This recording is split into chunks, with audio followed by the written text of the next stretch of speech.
Recipe হাজির করেছি সবজি ডাল। বন্ধুরা, আজকে আমি মিক্স ডাল বানাচ্ছি, মিক্স ভেজিটেবিল ডাল। এবার দেখুন এর মধ্যে এলাচ, দালচিনি, এলাচ, শুকনো লঙ্কা, সরষের তেল ভুঁড়িতে দিয়ে দিয়েছি, হিং দিয়ে দিলাম। দিচ্ছি।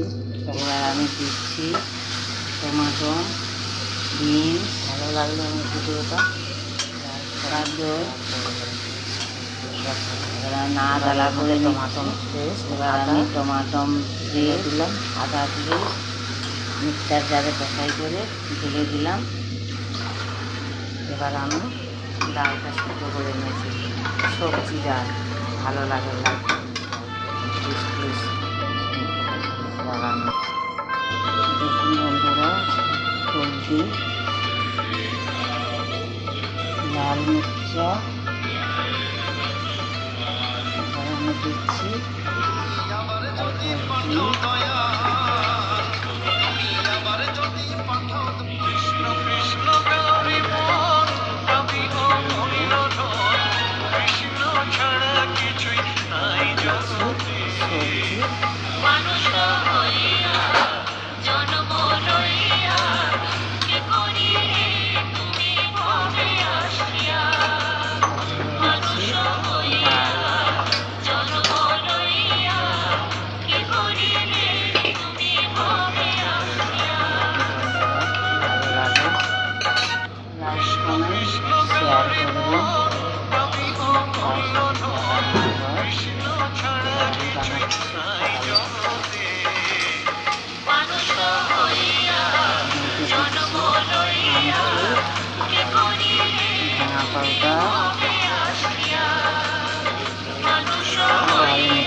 ডালটা দেখুন। ভালো লাগলে লাইক কমেন্ট শেয়ার করবেন।